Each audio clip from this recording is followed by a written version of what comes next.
Hi, and welcome to the Long Range Shooting and Custom Rifle Building podcast presented by Wolf Precision Incorporated, where we learn about and share long range shooting and custom rifle building. I am your host, Jamie Dotson, and welcome to the show.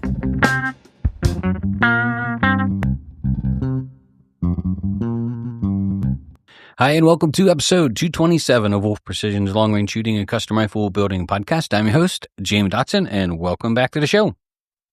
In this episode, we're going to be diving into drop fit chassis and stocks. We just finished up a video. Actually, it's going to be up as part of our free gunsmithing videos that we're posting up on YouTube, and it'll be part of our prosumer gunsmithing course that we'll be really diving into heavily next month. But a podcast two ago, or I believe a video or two ago, I was talking about the dangers, just the many dangers of drop fit or pre-fit, drop-in chassis, or stocks where you buy it and you bolt it together and voila, it's perfect. You never have to mess with it. It's going to turn out great. Although there are cases where that's very true, there are many cases, like the example we're going to talk about here, where it's not. So this ought to be a really great podcast for those that are tinkerers and doers and like to put stuff together and tear them apart, some hidden dangers and drop fit chassis. So without further ado, here we go. All right, before we get started, I want to say a quick thank you to TriggerTech. TriggerTech is the maker of fine rifle triggers. They make a lot of different makes and models. They make a lot of different pull weights. They make straight shoes, curved shoes, pro shoes. Really, one of the reasons why we like it so much is easy to install, easy to adjust, and end user friendly. And in my opinion, the safest trigger on the market. So if you want to upgrade your rifle and you like to do it with a trigger, you can stop over and look at all the fine selection at triggertech.com. That's triggertech.com today. We would also like to thank MDT, a maker of fine rifle chassis, a lot of different makes and models, a lot of things to talk about as far as the entry-level Oryx right up to the ACC Elite. They got a wide selection of really high-quality chassis that you can upgrade your rifle, your game, and your shooting. So you can stop over and look at all the fine selection at mdttac.com. That's mdttac.com. So a lot of the manufacturers that are out there, when they get into making open market chassis, there are a couple of things that pop up in my head that just throw up red flags all over the place. So we can ask all the time about barreled actions, like, hey, do you guys do barreled actions? Well, we could do them by the bucket loads. Do we offer them for sale? Nah, not really. The reason being is we want not just to give you a barreled action. If you're going to purchase a rifle at that level, we really want you to take some type of class or be a gunsmith or be able to take our online gunsmithing classes or our prosumer gunsmithing classes. The reason being is these stocks can have more issues than Ellen DeGeneres in a Chippendales nightclub. I mean, you would think that they got this marketed and these gurus got these things machined just so it's never an issue. But the problem always comes up when you have different components offered by different people and they don't always talk and communicate properly, or one goes out of tolerance in a plus or positive way, one goes out of tolerance in a negative way. And when you combine the two, then it causes you issues. And it's not apparent. Like, it's really amazing on how these things creep in, totally unbeknown to the person that's putting it together. And then you go to the range with your new prized rifle, usually with a friend who's looking over your shoulder, ready to give you some either ribbings or attaboys, depending on how your shooting goes, right? Then ugly shows up. It's all over the place. There's something horribly wrong. And embarrassingly, you're in front of somebody. Now, you just talked up this great stock that you bought, and you've got this rifle that actually shoots. You've had it in another stock or a chassis, and it performed just fine. And now you put it back together, all over the place. So I'll give you a great example. We had a customer calling, and hopefully he's listening. Hopefully we'll get a giggle out hearing his own story. So he had a Tikka rifle, and one of the things he wanted to upgrade on the rifle itself was the stock. So it came with a plastic Tupperware stock. Of course, a lot of them do. And when he put it in his prized, really expensive drop fit chassis, it shot terrible. And I mean terrible. Not even, this was a sub-minute gun for sure. And he was saying that, he would get flyers out there way over an inch, but then he was getting 1.5 inch, 3 inch, 3.5. I mean, they were just all over the place. And he couldn't figure out for the life what was wrong. So he did what the average consumer would do. He blamed it on the chassis and sent it back and asked for a refund. True story. So he decided to go custom because he was looking at all the different options, and it just took all of his confidence out of it doesn't work that way all the time, right? He was sold on the idea that you just buy this, bolt it together, and it's going to increase the accuracy of your rifle and you're going to shoot better. And it didn't work for him. Now, maybe there's people that it did work for, but it didn't work for him.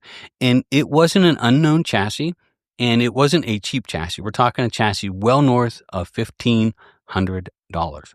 So what happened? Well, he called me. He listened to the podcast, and I took a couple minutes and was talking to him a little bit, and I was sort of explaining to him, like I'm going to explain here on the podcast, that it might not be the chassis. There's so many different things that can cause this, from the way you're shooting, how you're shooting it, what you're shooting it off of, what you're supporting the rear of the rifle with, the quality of the optics, the scope, rings, and bases, and then the chassis, the action screws, how everything's holding it in.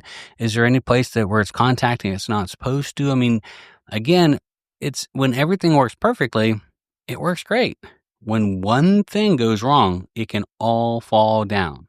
In a rifle that I was building yesterday, I ran into the same thing. It's not uncommon at all, that I tightened the front action screw, tightened the rear action screw to spec. And of course, if you were the normal consumer, you'd feel that they were tight. I mean, nothing was moving because the front action screw was actually holding everything in place. It wasn't allowing it to wiggle, right? But when you loosened the front action screw, you could actually get the rear of the action to pop in and out. The rear action screw was not holding the chassis and the action together. There was a gap, 1 or 2 threads too long on the actual threads themselves on the bolts that were holding the two together. So the rear action screw is bottoming out inside the action in the tang area, and you get that false sense of security because you ran the torque limiter over it, and they're both tight in the spec, and when you feel it, it's tight. But what you don't know is the front action screw is what's holding it all tight, and the rear action screw is actually allowing it to move. So now you've got this area in the middle. It's like a seesaw, a pendulum, that's holding the center of the forward action screw in place, allowing the rear of the action screw, when you shoot, to vibrate, move down and make contact, move around when you put pressure on the actual stock. And oh my gosh. So I'm not trying to get everybody over to our YouTube page, but this is free. And I'll be posting up this video. You've got to see it. And it went even further than that. Like I shared with you how to actually cut 1 or 2 threads back. And I didn't show the actual cutting itself, but it shared the technique so you don't go too far. Because if you make the screw too short, you're actually in trouble in the other direction, which isn't good either.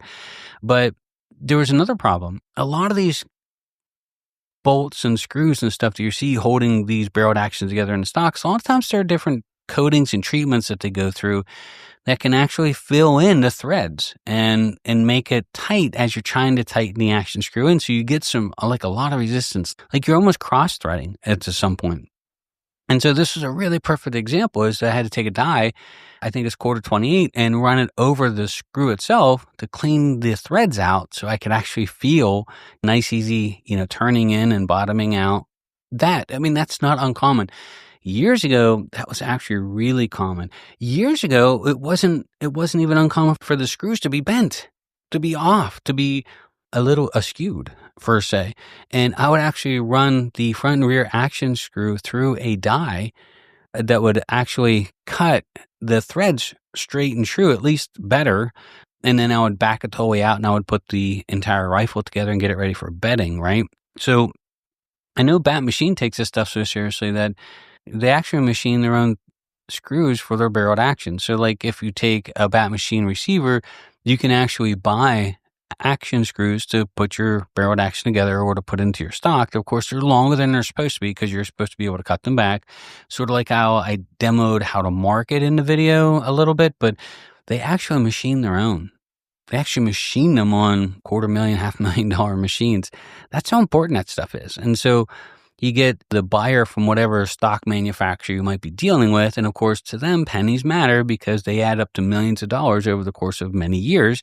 And so hey, rather than buying these really high quality grade screws that we're using for our action screws that we send out with our stocks or chassis, here I can buy them over here and they're 10 cents cheaper each. Well, over the course of thousands of chassis, that man's getting a bonus. What you don't know is that they're actually bent, they're damaged, they're out of tolerance. They, like I did in the video, you had to run a die over them to clean up. So lots of little things when you get into this that would take the rifle from being a potentially great shooting rifle to actually being a train wreck. And it could be just one small thing doing that to a lots of little combination of things that just aren't quite right that can actually equal the same catastrophe at the firing range. Again, usually when we get a new piece of equipment, think about like a new car, new guitar, new airplane. I mean, I'm not sure where everybody's budget's at. I'm not at the airplane level yet, that's for sure. But we like to show these things to our buddies. Like, hey, check out this new car I got, or hey, check out this new guitar, or hey, check out this. But that's really cool. And when you get a new chassis, you're going to be excited about it. You're probably talking to people at least a month before you purchase it. And then you're sharing with them the process that you purchased it, and now it's in shipping, and you've been watching it on UPS, and it's not here. It's a day late. You're worried if it's stolen. It shows up. You get your rifle together, and you call your buddy up, and you're like, hey, let's go to the range and shoot this thing. I'm so excited. And you show up to range end. It shoots terrible. Well, that's the reality of it all.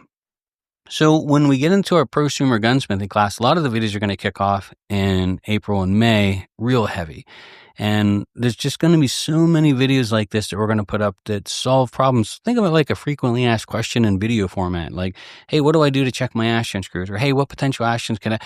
That's really what it's going to be. It's all the cumulative things that we ran into over decades of building rifles that we can share to help maybe save one person that heartache or that one thing. Hey, I remember Jamie said, oh, hey, I got to check that. Oh, hey, here's a problem. Call your buddy up. Hey, let's do that range trip tomorrow. I got a couple things I got to touch up on this thing. You get these things cleaned up.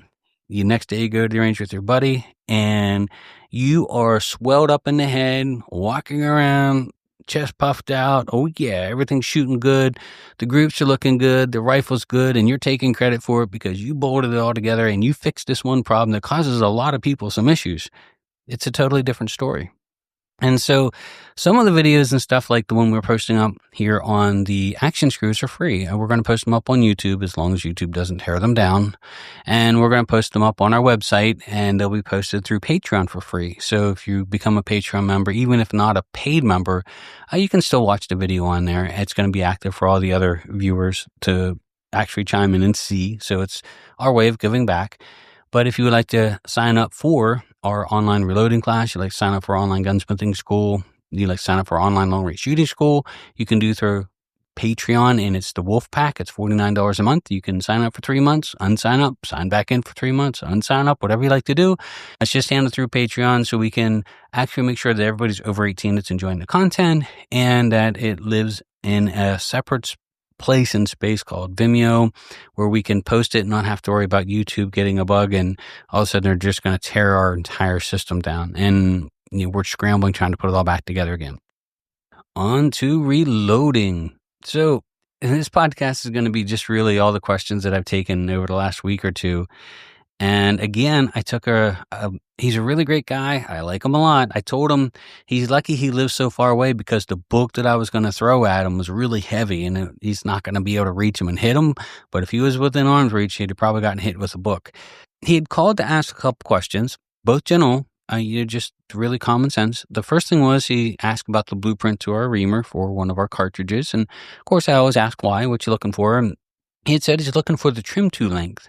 I'm like, well, that's in your reloading manual and you should just follow well, I was reading online. Here we go. All the online experts and all the forums. And we went down this long rabbit hole of all these experts saying that you should trim to this length, even though it's out of spec, and trim to that length and trim every time you shoot. And then I just stopped him for 1 second and I'm like, did you open the book and look in the book? And he doesn't own one. So I'm like, hey, go and buy the book, and not just buy it in the form of purchase it, but actually open it and follow it T for T. I said, whatever you do, don't get me wrong. There's lots of great entertainment on the internet. I mean, if you post something up now on a forum, I don't know what they call it, roasted. I guess I'm old and maybe thinking of having to put your flame suit on for people that are just going to grill you to death, and everybody's going to get on their soapboxes and start wailing grenades at each other, right? But anything you read on these forums, anything you read that are the quote unquote experts on, including myself, I throw myself out there. I tell people all the time, I'll share with you some of our load data, especially like with the 22 Creed for customers that are shooting our rifles. Now, they're made for our rifles. I'm not going to tell everybody in the world that you shoot this in every 22 Creed ever made. That's just foolish, right? But in saying so, I tell them, go buy the book, purchase the book, min and max, where it's at, and make sure you're staying within safe tolerances. You can work with that load. It's not the load that everybody in the world should ever shoot. It is our load. It's one we found shoots really great across the board on all of our guns, and it's a good starting point, right? But I also tell them that if you take my word for it, you're doing everything opposite of what I say you should do. Don't take my word for it. If you want to ask, I'm going to give you my opinion and what we found, but don't take my word for it. Go and look it up yourself, right? And so I looked it up in the book form and I gave him the answer and he goes, oh, that's funny. That's one of the answers that was out there. And I'm like, well, you shouldn't have had to research that on the form. You should have opened the book and found it. And then if you started seeing different things posted up, maybe start asking questions as to why are they going and doing something different than the book? Is it a different chamber? Is it a different, throat? Is there something modified? Because a lot of people wildcat these cartridges because they think that they have some advantage if they make the neck 10 thousandths longer or if they don't have to trim as much. I mean, it's part of the fun of it, but it's also part of the danger of it is you get a lot of modifications done and you get people to modify things and then they post things up about the modifications they had done and why it's so good. And yeah, you don't know. You're reading 15 people's opinion. The guy that sounds the best, you might listen to him and be like, well, this guy sounds like he makes sense, right? And don't get me wrong, he might have used ChatGPT to really make his paragraph or his wording sound incredibly smart. So just be careful, right? Always, and just what I told him, regardless of what information you get on the internet, even from me, you should always go and purchase the book and you should follow it and you should verify. I told him, regardless of what you've read where, you should always go and verify in the book that this is something that's safe, that this is something that's a powder that's commonly used or recommended for that cartridge, and that these loads are within tolerance. I had another customer ask about Magnum primers in small rifle primers, large rifle primers, and if we have the choice in the 22 Creed, we use the small rifle primers, and it's not because one's better over the other. It's just that back a couple years ago, that was all we could find, and we had more of them, and so we got cases for small rifle. I'm not sure if it makes much of a difference. I mean, we've had great luck with it. That said, though, large rifle primers, fine. Magnums? No. Don't do it. I don't care who comes up with what. I said to the gentleman that asked me this, I'm like, did you read in any of the reloading manuals where they recommend using a Magnum primer for that cartridge? And his answer was no. And I'm like, there's your answer. I get it that somebody thinks that there's some type of advantage to the Magnum, and maybe there is. Maybe there's a ballistician that works at Tesla helping to put the rockets in space that actually knows for a fact that you're going to shoot a .0001 tighter group if you use Magnum primers. Okay, fine. But until that guy comes out and it's verified by 35 other people that, hey, this actually is true, be cautious, right? Use what the books say. And I sort of gave him the answer, and I'm not sure if he liked it or not. I always try to talk to customers or anyone that calls in. Like, I picture my friend or my dad sitting across the table from me and asking the same question. Like, I'm going to have some candor to it. I'm going to be honest. And sometimes that doesn't go over so well. So I always started off like smoothing it over a little bit. Like, hey, I'm going to answer this like I was talking to my dad. Hell no, don't ever do that. And sometimes I get a giggle out of them, and sometimes the phone gets a little quiet and awkward. I'm not sure if it always works for everybody, but if I don't do that, if I just beat around the bush and I tell them that, yeah, well, I mean, I guess in some cases you could try it. That's not what I would tell my friend, and that's not what I would tell my dad, and so I'm never going to tell that to you if you call in and ask a question. Now, the last thing I want to touch base on before we wrap up this podcast, we are getting into some nice weather. I'm so excited.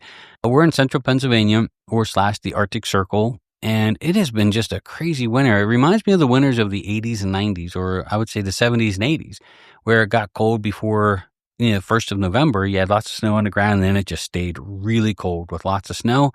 I think December 18th or so, it started snowing almost every day since. We've had many, many days with temperatures at or below zero and wind chills well below zero, and it has just been one of those winters. So really looking forward to getting out at the range. We're actually building a Gen 4 223 right now, getting ready to do all kind of testing with it. And we're actually going to take you along. So we're going to do some video work with it as far as we can, and so what we can post up, show you how the assembly goes, show you how we build the rifles, go through the processes. And then with the prosumer gunsmithing course, we are going to take every single rifle that we make, and we're going to go ahead and walk you through the entire process from start to finish with each make and model. So for example, if you like MDT ACC Elite, the next time we get the opportunity to build one, you're going to follow us along through the entire process of building it. And then we're going to post that up there for the guy that buys an MDT ACC. We can share with him all the little secrets that we found or things to watch out for. And he can take his parts that are duplicate to our parts, and he can just put them right together right with us. Now, it's going to take a while. It's probably going to take us most of the year to actually get all the different chassis and makes and models that we offer up.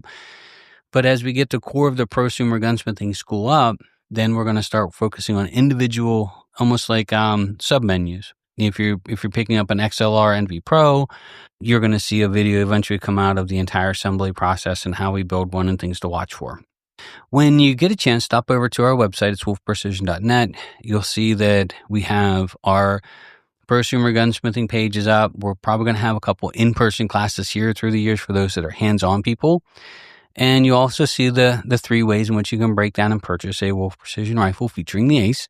The first way is a prosumer kit, and that is going to consist of the action, a match grade barrel. It's going to consist of the chassis, and really just be a turnkey core rifle that then you can install your trigger in. You can put it all together. It's going to require an action wrench. It's going to require a barrel vise. It's going to require an Ace wrench as a Gen 4 start rolling out here later this year. Then you'll see the second option is an assembled rifle kit. Now, this is our most popular option. So if you're interested in one of our rifles, this is what we build the most of. And what it is one of our build kits, but we actually do all the heavy lift. We're going to assemble the completed barreled action, and we're actually going to fit it to the stock and have everything shipped out to you. So all you have to do is drop in your trigger pins. It saves you, the excise tax is going to save you a lot of money on the actual build itself. And then you're going to see our Wolf Precision custom rifles, which is the third way to purchase, which is a complete range-ready rifle, trigger installed, everything tested, rifles zeroed out, scopes on, everything's. For some customers, they just want to open a box and they just want to go shoot, and that is for that customer. Some customers don't mind putting in a trigger and would like to save a little money. That is for that customers. And some customers just love to build stuff and they just want to learn all about it and be able to change parts and pieces. That's the prosumer kit. That's the prosumer gunsmithing kit, which is going to go hand in hand with the actual class. Now, one of the caveats to the prosumer gunsmithing kit is you're going to have to take a prosumer class. So either online or in person, one way or the other. In order to get the actual core components, you have to be registered for, had been, or have taken that class. The reason being is these are really serious components. And again, we want to make sure everybody has the directions to do it properly. And of course, for the hands-on guys, hey, you can come in and we're going to go through the class here with you. Lots of advanced classes, specialty classes we'll be offering off and on throughout the years as well. So think of bedding, think of Cerakoting, all the different things, bead blasting, polishing barrels. There'll probably be specialty classes popping up, and which we'll probably record and throw up on our prosumer class as well. But really, we enjoy building rifles. I was actually assembling rifles yesterday. We're doing one right now, which is just drop dead gorgeous. It is a foundation stock with black micarta and brass inserts, and it's a bat igniter receiver, Cerakoted barrel. And I'm putting it together and handling it with like white gloves. It is just jaw dropping. Like I said to the customer yesterday, I wasn't sure if I would want to take it to the range or not. I mean, it is a serious bling rifle. I mean, it is gorgeous. So sort of posting some pictures up of it probably later next week when it gets finished up and put together. And of course, we're going to talk a little bit about some of the different stocks that we're selecting through for the next coming years as well. Some of the new stocks that are coming out online. So really looking forward to a great shooting season, looking forward to a great shooting year. This is the first year that every single class that we had scheduled is full. And we actually added 3 classes back in February, and those 3 classes are full as well. So this is the first time in 20 years where our entire season is booked up full for the long range shooting school, with clients coming as far away as Australia. So how cool is that? I can't say thanks enough. It's a dream come true to be able to do this for a living every day, to be able to share what we love to do. Really looking forward to spending a lot more time at the range. I know building the business and setting up machines. We're going to talk about business a little bit in this podcast coming up soon as well. The last 3 or 4 years have just been jaw-droppingly hard. Not physically, not mentally, but maybe part of both. A lot of hours, a lot of dedication, a lot of commitment, a lot of training. I'm still in training. I'm training yet tomorrow on some different things and projects that we're working on, and really learning new processes and procedures, and to get the most out of myself and what we're trying to accomplish here, and get the most out of the machines and things and items that we think would benefit the customers as well. So it's really been quite a travel. But if you would ask my wife when she first met me if she thought she would be working at a machine shop that builds custom rifles and teaches long-range shooting schools, when she retired, she would have said, no. That's what she said the other day. She's like, yeah, I would never believe that we would be here, right? And I guess that's the good part about life, is you really never know where you're going to end up. Just keep your head down, keep working, keep pushing, keep working hard. We're a small business, and maybe a small success story that we've made it this far and this long, and we'd really like to have some staying power and make a good dent in the industry as far as creating better rifles and making better shooting rifles and being able to turn the components over to the consumer. That way they can enjoy what we enjoy in building their rifles, and they can get the repeatable results that they expect when they put the rifle together and they go to the range and they don't embarrass themselves. They take their friend with them, and they can, sort of puff that chest up a little bit, like, whew, and without the friend looking, they're wiping their eyebrows, thanking God that it went so well. But that's what we do. It's what we enjoy, and the opportunity to share it with others, and maybe even be able to teach others to enjoy building rifles like we do here. So that's the super exciting part. So the Ace is a chamber that's built separate with the barrel. It actually increases the accuracy of the overall rifle because of this connection between the barrel and the receiver, and perfectly straight throat, and dampen the harmonics. And there's all these really cool things that have to do with being able to make a perfectly straight and true chamber and attaching it to a perfectly straight and true throat, and then being able to finish the rifle from there. For the first time ever, a customer can actually install a chamber on a barrel and reuse it, which we find to be really cool as well. Anyway, thank you everybody for taking the time to join us. If you have any questions, please feel free to reach out. Of course, if you enjoyed the podcast and you'd like to share it, we really appreciate that. That means a lot to us here. And if you enjoyed the podcast and you'd like to leave an honest comment down below, we want to say thank you for that too. So thank you everybody for taking the time to join us. We really appreciate it. My name is Jamie Dotson. I'm your host, and you're listening to Wolf Precision's Long Range Shooting and Custom Rifle Building Podcast.